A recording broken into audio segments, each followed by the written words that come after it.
오늘 이 시간에는 실패가 주는 교훈이라는 말씀으로 여러분과 은혜를 나누길 원합니다. 리스크 리서치 비즈니스 센터를 운영하면서 개인과 기업의 리스크 컨설팅 업무를 하는 김정호 씨라고 하는 사람이 지은 책 중에서 실패가 주는 교훈이라고 하는 책이 있습니다. 이 책에서는 이렇게 얘기합니다. 우리는 누구나 실패에 직면하거나 실수를 한다. 그러나 문제는 실패의 여부가 아니라 그 실패에서 어떤 교훈을 얻었는가, 또 어떻게 해야 계속 교훈을 얻을 수 있는 실패 인식력을 쌓을 것인가에 달려있다라고 말합니다. 그래서 실패하는 것이 중요한 게 아니라 실패한 후에 어떤 교훈을 얻을 수 있느냐에 따라 결국에는 기업의 성공과 실패가 좌우된다는 것입니다. 그래서 항상 이렇게 얘기합니다.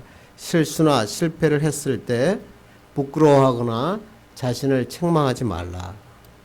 둘째, 실패에 대한 원인을 파악하고 그로 인한 피해를 정확하게 알라. 세 번째는 실패를 줄일 수 있는 전략을 개발하라. 그래서 일을 하기 위해서는 반드시 실패가 주는 교훈을 깨달아야 된다라고 이야기합니다. 그래서 많은 세상의 훌륭한 사람들은 실패나 실수를 안 한 사람이 아니라 실패나 실수를 통해서 교훈을 얻고 새로운 것을 창조한 사람이다 라고 얘기합니다. 그래서 그 한 예로 실험규를 무균 상태로 조성할 수 있다고 주장했던 알렉산더 플레밍이라는 사람이 오늘날 포도상균을 배양시킨 접시를 살균 처리하지 않고 오랫동안 오기에 방치하는 실수를 저지릅니다. 어느 날 집에 딱 돌아와 보니까 그 접시에 페니실린 곰팡이가 자란 것을 발견합니다. 그래서 그는 이 실수를 그냥 헛되이 보내지 않고 이것을 오히려 연구 대상으로 삼았습니다. 그랬더니 봤더니 페니실린 곰팡이 근처에는 미생물이 하나도 얼씬하지 않는 것을 발견합니다.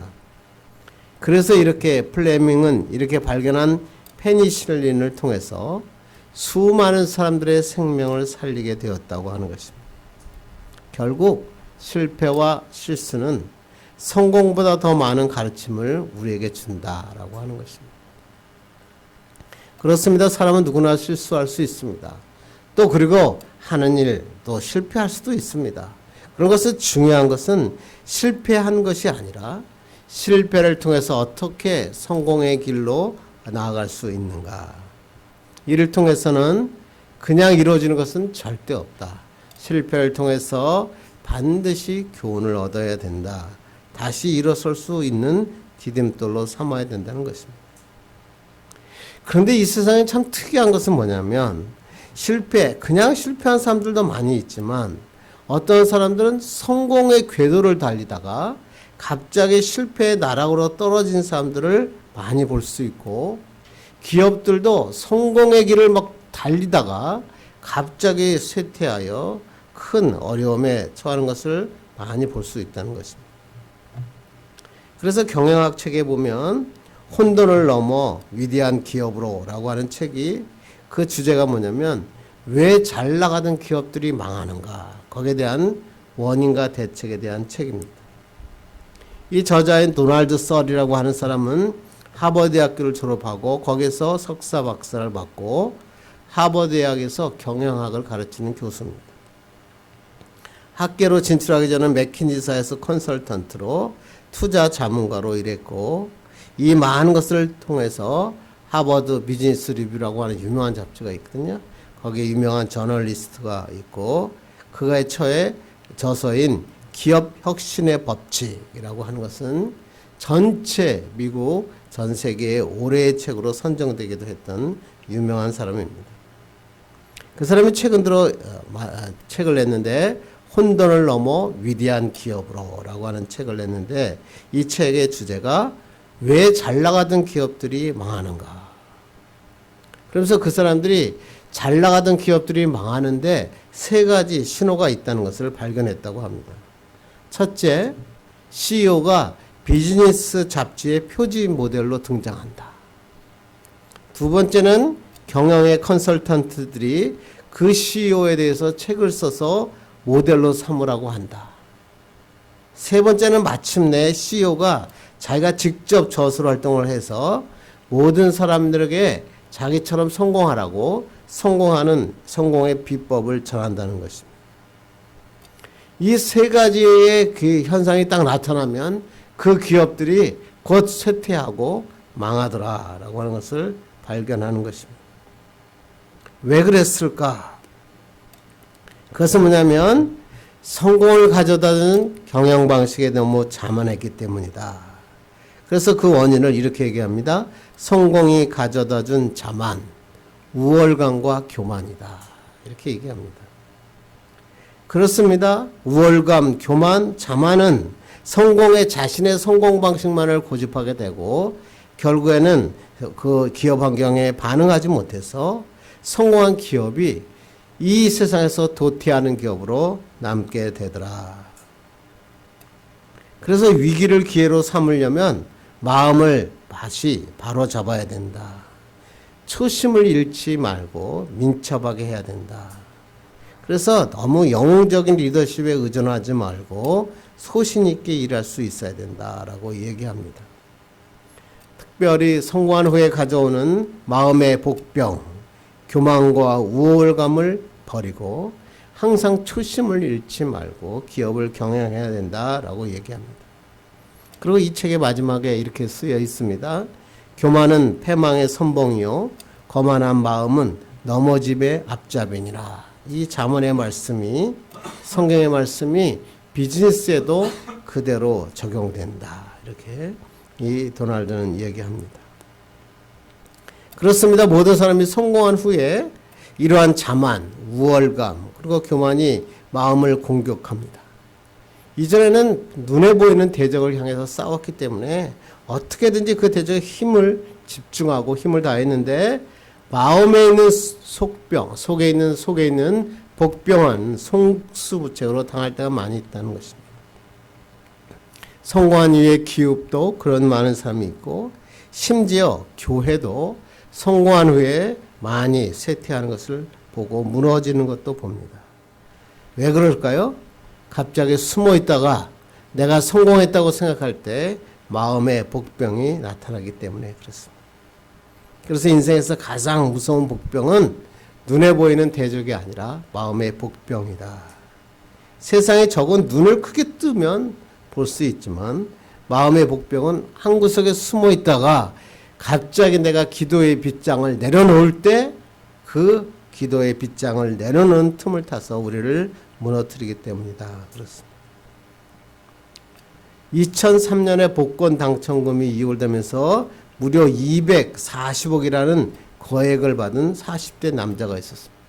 오늘 아침에 보니까 1조 6천억짜리 미국의 잭팟이 드디어 당첨됐더라고요. 일리노이 주에 사는 사람인데 누구인지 밝혀지지는 않았는데 어젠가 그제 신문에 보니까 그것이 한국 사람이 받으면 한국에 세금을 얼마 내야 되나 누가 그걸 써가지고 제가 읽어보면서 야 한국 사람이 받으면 한국 국세청이 돈을 많이 벌겠구나 그랬는데 오늘 아침에 보니까 일리노이에 주는 누군지 모르지만 누군가 1조 7천억 와 엄청난 돈이죠.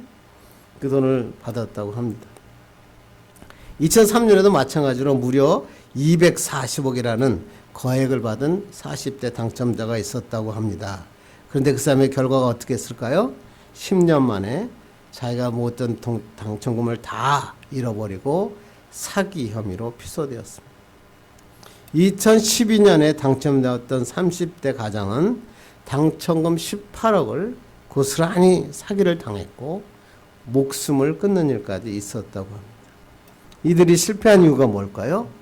갑자기 자기에게 많은 돈이 생기니까 성공했다고 생각하니까 자신 안에 일어났던 마음을 컨트롤하는데 실패했기 때문에 그렇습니다.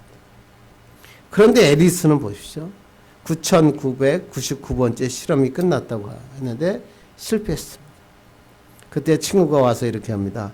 너는 9,999번의 실패를 했다라고 얘기했고 에디슨은 이렇게 얘기했습니다. 안 되는 이유 9,999가지를 나는 발견했다.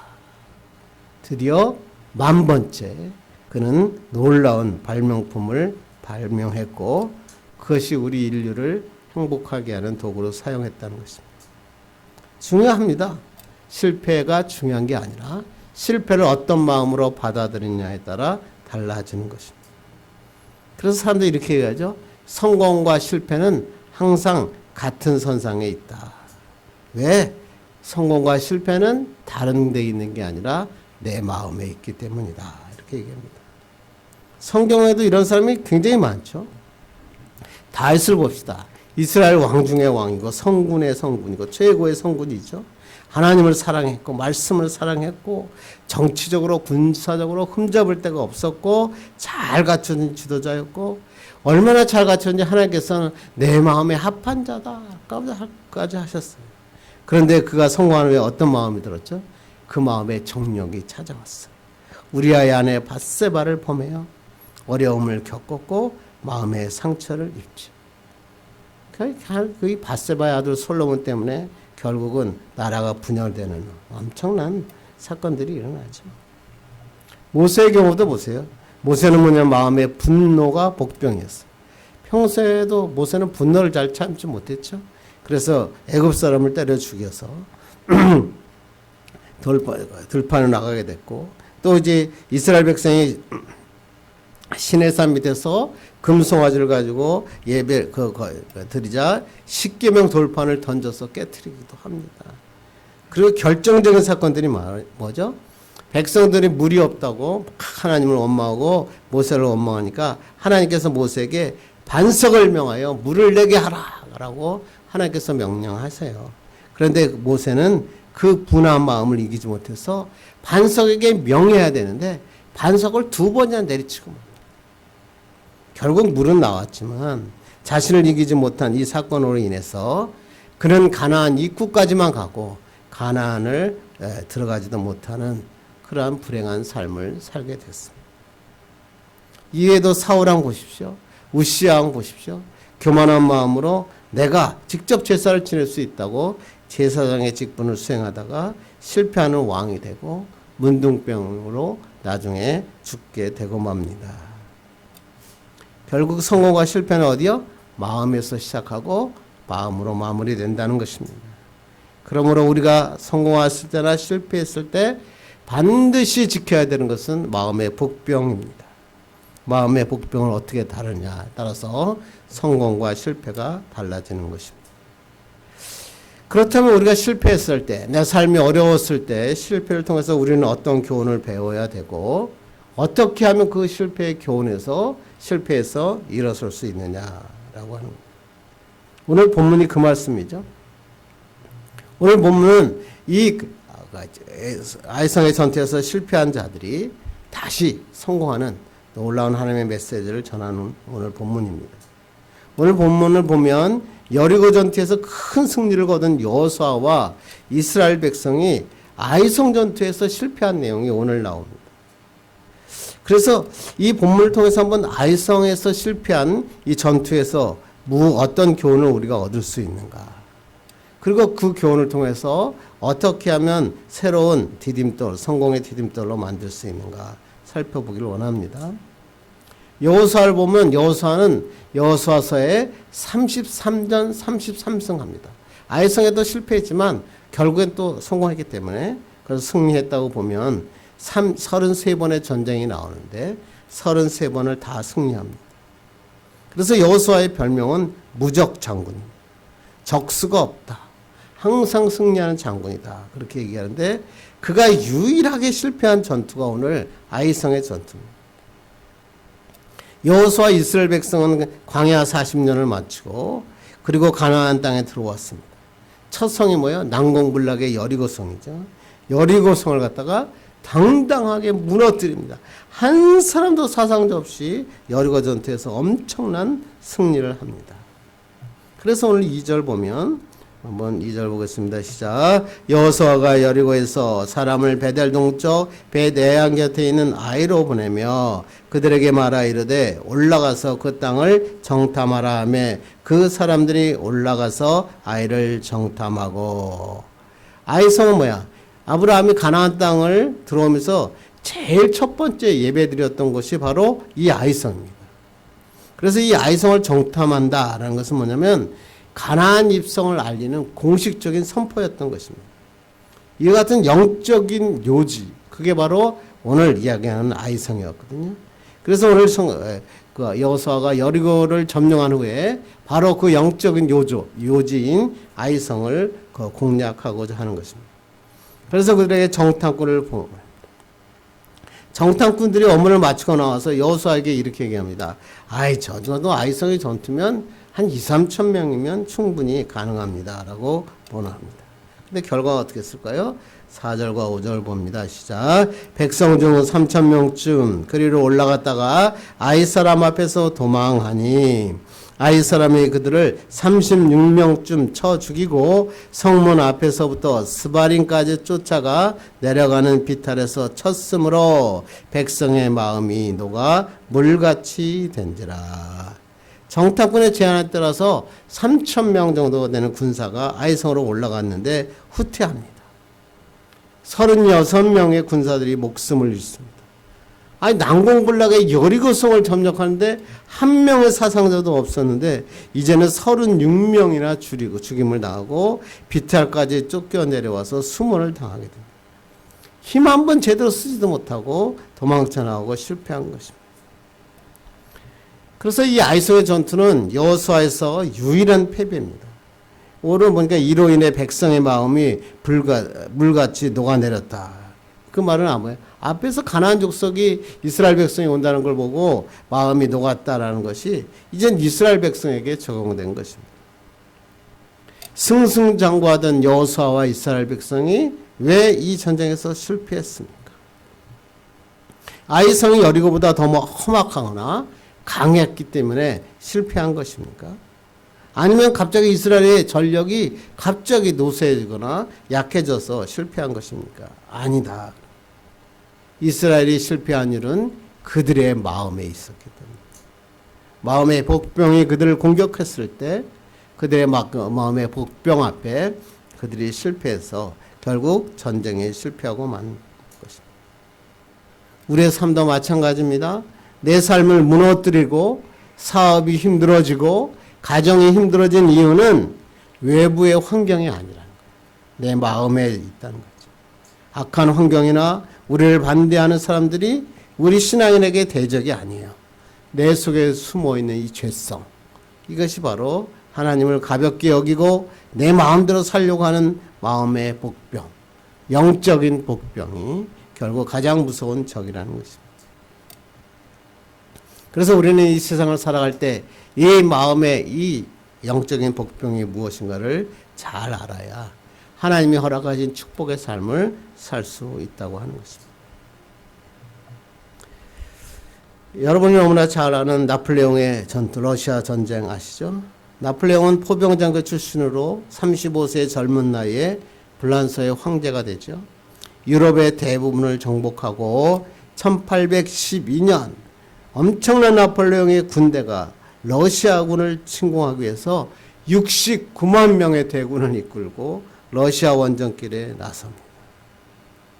69만 명 중에서 이 러시아 전장에서 40만 명이 죽임을 당하고 많은 군사들이 포로로 잡히고 들어왔고 나폴레옹과 함께 돌아온 군사는 2만 2천 명밖에 안 됐다. 69만 명 중에서 2만 2천 명만 살아서 나폴레옹과 함께 돌아옵니다. 왜 이들이 이렇게 이 러시아 전쟁에서 참패를 당했습니까? 러시아의 군대나 대포가 엄청나게 강해서 이들이 이렇게 실패한 것입니까? 그렇지 않다는 거죠. 작은 눈송이, 이 눈송이 하나 때문에 나폴레옹은 이 전쟁에서 실패한 것입니다. 나폴레옹은 러시아 군대는 볼 줄 알았는데 이 작은 눈송이 하나는 보지 못했다고 하는 것입니다. 그래서 영국의 시인 제임스 라이드는 이렇게 합니다. 모스크바로 가는 길 위에 나폴레옹을 패배시킨 것은 대포가 아니라 작은 눈송이의 힘이었다. 나폴레옹이 완전히 성공하고 승리하는 길을 걸을 수 있었는데 이 작은 눈송이 하나를 발견하지 못했기 때문에 결국은 이 앞에 무너지고 만다라고 하는 것이죠. 우리도 마찬가지죠. 눈에 보이는 대적, 코로나, 앞에 있는 사회적 경제적인 어려움, 그런 것들은 우리가 보면서 자꾸만 대처를 해나가는데 내 마음에 있는 대적, 그 마음의 복병은 우리가 무너뜨릴 때가 많이 있다는 것입니다. 우리가 생각하지 않았던 곳에서 문제가 일어나고 우리가 생각하지 않은 것 때문에 어려움을 겪어나가고 있죠. 이때 인간관계의 복병도 마찬가지예요. 작은 불신의 마음이 복병이 됩니다. 자기 부부간에 있어도 사소한 말 하나 때문에 부부간의 관계가 깨지기도 합니다. 어떨 때는 건강이 복병일 수도 있어요. 이제 좀 사업이 되려고 하니까 갑자기 질병이 찾아오는 거예요. 그래서 일어설 수 없는 거예요.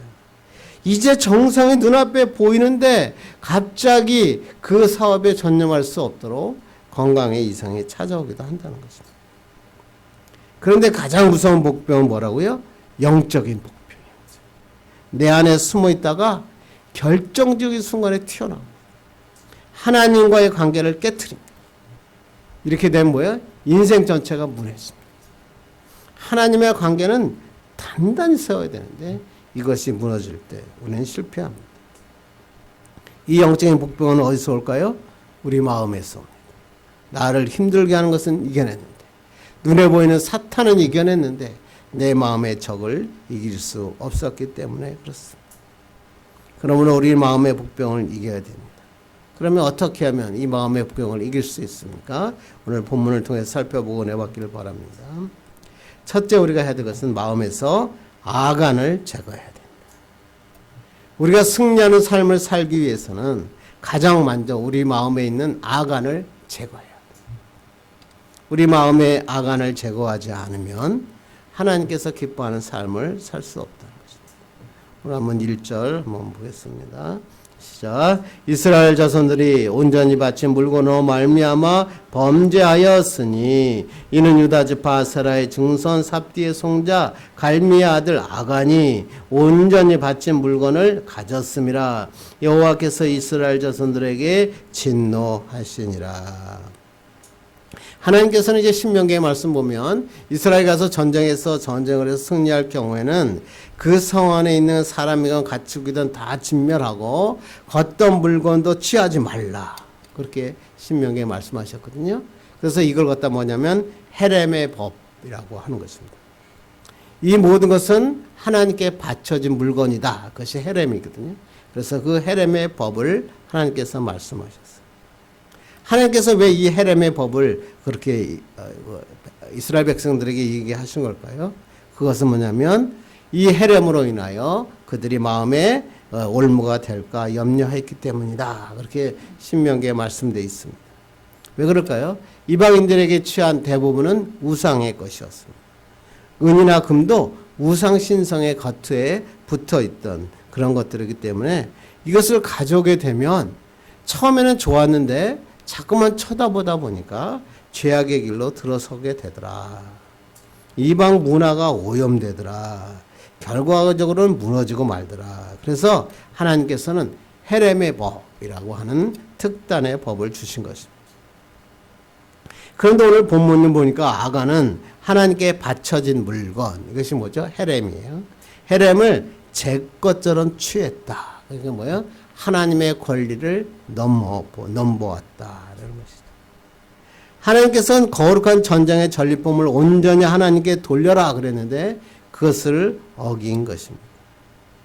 그렇다면 아간이 취한 헤렘이 뭡니까? 여러분 너무나 잘 알고 있죠? 21절 보겠습니다. 시작. 내가 노력한 물건 중에 시날산의 아름다운 외투 한 벌과 은 200세겔과 그 무게가 50세겔 되는 금덩이 하나를 보고 탐내어 가져갔나이다. 그렇죠. 그래서 그래서 갖고 왔어요. 아간이란 말은 괴로움을 주다라는 뜻이에요. 그래서 역대상에 보면 아간을 아갈이라고 이야기하면서 이스라엘을 괴롭힌 자다. 이렇게 아예 그냥 대상에 나타납니다.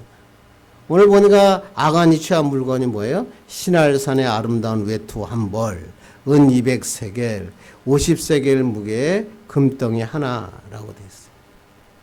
우리의 눈을 사로잡는 것은 첫째 물건이죠. 시날산의 외투. 그렇죠? 시날산은 뭐예요? 시날 마운틴 이런 뜻이 아니라 시날에서 만든 거. 그러니까 메이드 인 시날 이런 거. 그러니까 우리가 중국산, 한국산 이렇게 얘기하듯이 시날산 외투다. 그러니까 메이드 인 시날, 시날에서 만든 외투. 그래서 영어 성경을 찾아봤더니 전부 다 뭐라고 써 있냐면 바빌로니아에서 만든 외투다라고 이렇게 번역을 했더라고요. 그러니까 쉽게 얘기하면 시날산의 외투는 시날에서 만든 외투, 즉 고대 바벨론에서 생산되는 아주 고급스러운 명품이었다라고 하는 것을 얘기합니다. 근데 이 시날이 어디입니까? 창세기 11절 보면 바벨탑을 만들었던 곳이 시날이죠. 니무롯이라는 사람이 하나님을 대적하기 위해서 바벨탑을 쌓았던 곳이 바로 시날 평야였어요. 여기에 바벨론이 세워지고 거기에서 악한 종교, 바벨론 종교가 시작된 것입니다. 그래서 이 시날이라고 하는 것은 아주 매우 악한 장소였죠. 그런데 아간은 이 시날에서 만든, 바빌로니아에서 만든 이 외투, 명품의 눈이 어두워진 것입니다. 40년 동안 누더기 같은 옷만 보다가 갑자기 바벨론 시날산에서 만든 명품을 딱 보는 순간에 눈이 뒤집어진 거예요. 그래서 오늘 본문을 보니까 보고 탐내어 가져갔더라. 하와가 선악과를 먹을 때 보금직도 하고 보암직도 하고 지혜롭게 할 만큼 탐스럽기도 하다. 이 말하고 똑같은 단어가 오늘 성경에 쓰이고 있다는 것입니다. 아간도 아름다운 물건을 보고 탐내어 취했다는 것입니다. 그렇습니다. 사탄은 우리에게 탐심이라고 하는 그 마음에 복병을 심어놓는데 눈에 보이는 것을 통해서 이 탐심이 딱 한번 들어가면 하나님도 안 보이고 사람도 안 보이는 겁니다. 체면도 도리도 안 봅니다. 그냥 파렴치한 행동을 통해서라도 어떻게든지 그것을 가지려고 합니다. 그러다 보면 결국은 무너지고 말더라. 우리에게도 이런 아간이 항상 복병처럼 숨어있죠. 뭔가도 좀 갖고 싶고 누리고 싶고 화려하게 살고 싶고 남들에게 뽐내고 싶고 우쭐대고 싶고. 그러니까 오늘 본문에서 뭐라 하는 거예요? 너가 하나님 백성답게 살려면 내 마음에서 아간을 제거하라. 그런데 이 아간을 제거하는 게 쉽습니까? 쉽지 않죠. 왜? 이 아간은 우리가 가지고 있는 죄성 중에 하나거든요. 우리가 뭐든지 탐욕하고 자기 것을 만들려는 이기적인 생각이 항상 있기 때문에.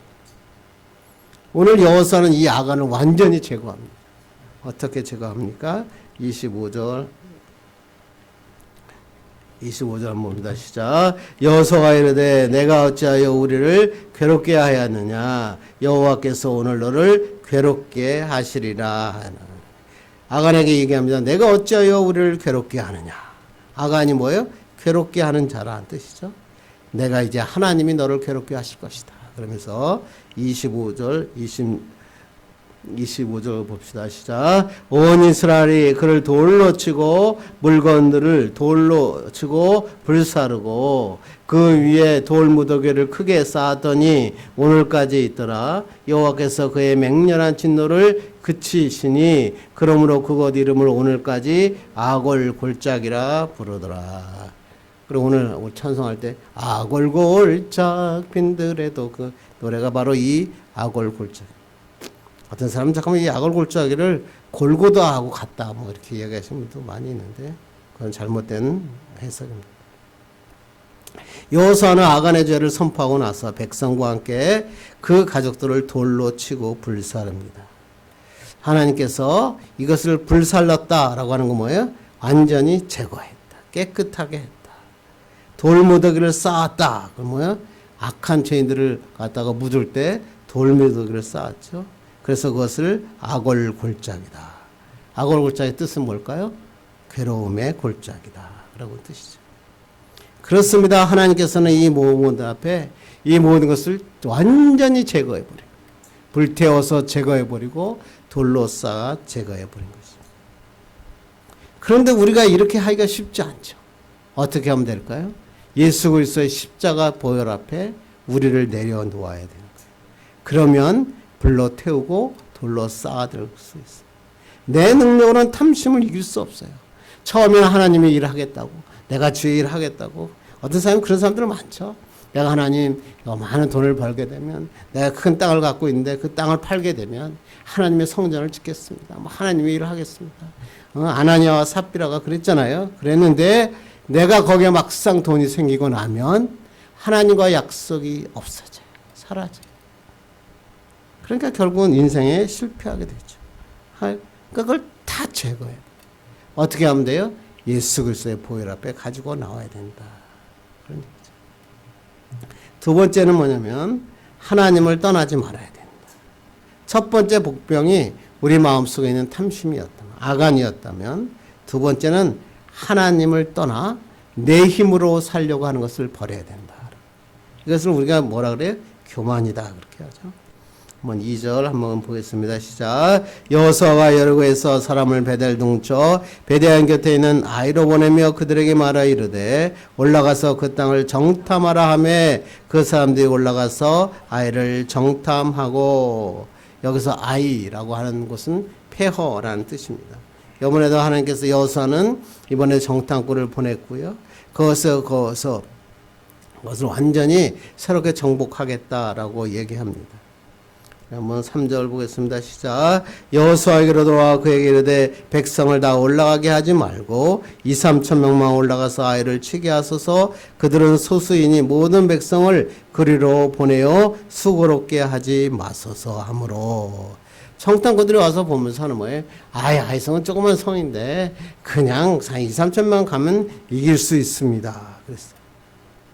근데 어떤 사람들이 자꾸만 이 아이성을, 어떤 설교집들을 설교하신 분들을 봐도 아이성이 뭐 굉장히 작은 성이다, 뭐 이렇게 얘기하는 분들이 굉장히 많아요. 그런데 실제로 아이성은 그렇게 작은 성이 아닙니다.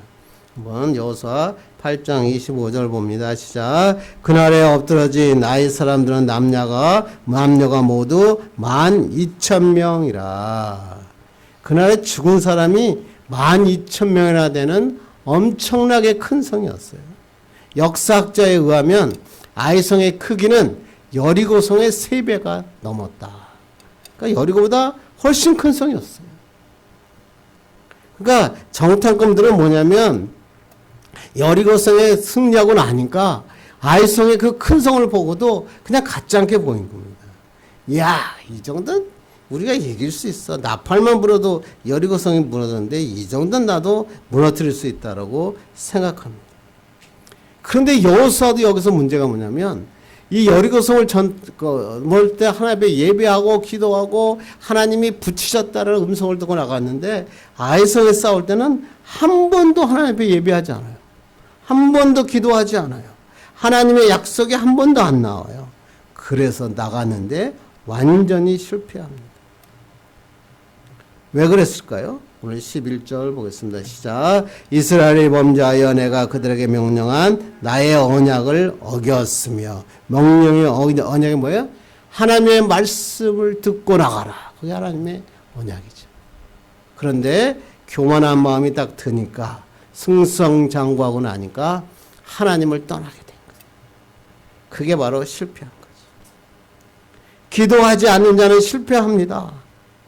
하나님의 그리스도인으로 사는데도 하나님 앞에 기도하지 않으면, 기도의 빗장을 내려놓으면 결국은 실패하게 돼 있다라고 이야기하는 거죠.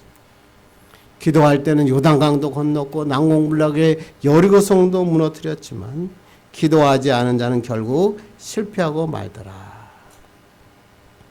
그렇습니다. 우리가 이러한 하나님을 떠나야 되는 이 마음이 생길 때 여러분 중요한 게 뭐예요? 기도의 빗장을 다시 올려야 돼요. 하나님 앞에 기도함으로 하나님을 떠나지 않아야 돼요. 하나님 앞에 말씀대로 살려고 하는 강한 의지를 가지고 살아야 된다고 하는 것입니다. 그래서 아무리 잘 나가도, 모든 것이 형통하더라도 기도를 멈추면, 하나님 앞에 나가는 것을 멈추게 되면 내 인생이 멈춰지는 거예요. 그러니까 여러분 인생 살면서 잘 생각해 보세요. 내가 어느 때 가장 힘들었을까요? 기도의 자리에 멈춰졌어요. 매일매일 새벽마다 기도하던 자가 새벽에 기도가 멈춰지면 어려움이 찾아옵니다. 그래서 우리는 이 기도하는 것을 떠나면 오늘도 여호수아도 마찬가지예요. 그렇게 기도하던 여호수아가 기도하지 않잖아요. 다시 하나님 앞에 기도하고 다음 장에 가면 하나님 앞에 막 엎드려 막 기도합니다. 놀라운 승리를 하나님이 주신다. 여러분 호가호위라고 하는 유명한 얘기 아시죠? 오늘 여우가 호랑이한테 잡혔다 그래요. 호랑이가 여우를 잡아먹으려고 하니까 여우가 이렇게 얘기합니다. 내가 나를 잡아먹으면 나는 나를 모든 짐승의 우두머리로 세우신 신의 명령을 어기는 것이다. 그럼 내 말을 못 믿겠다면 나와 함께 한번 가보자. 그러면 모든 짐승들이 나에게 벌벌 떨며 그 앞에 머리를 숙일 것이다. 그래서 호랑이가 여우를 따라가죠. 그래 보더니 만나는 짐승마다 혼비백산해서 달아나고 머리를 숙이는 것입니다. 그런데 짐승들이 달아난 것은 누구 때문이었죠? 여우가 아니라 뒤에 따라왔던 호랑이 떼였다라고 하는 것입니다. 그런데 어느 날 이 여우가 호랑이 없이 야 내가 가니까 많은 짐승들이 나에게 머리를 숙이는구나 그러고 혼자 걸어갔다. 그랬더니 다른 짐승에게 잡혀 먹었다. 그게 뭐예요? 호가호위라고 하는 말 아닙니까? 우리도 이런 어리석음 처해 있어요. 예수 믿고 하나님이 성공하게 하시고 놀라운 축복을 주셨는데 그 축복의 삶을 살다 보니까 하나님 없이도 내가 할 수 있구나. 호가호위 하는 마음을 가지고 살아갈 때가 있다는 것입니다. 그래서 우리는 항상 기도의 빗장을 놓치지 말아요. 실패할 때도 하나님의 기도 자리에 나가야 되고 성공할 때도 기도의 자리에 나가야 된다는 것입니다. 이런 하나님 앞에 나가서 하나님의 놀라운 축복의 역사가 일어나기를 바랍니다. 그렇습니다. 이 세상에 여러 가지 어려운 일이 많죠. 실패할 수도 있습니다. 그럴 때 중요한 것은 뭐예요? 실패로 끝나면 안 된다.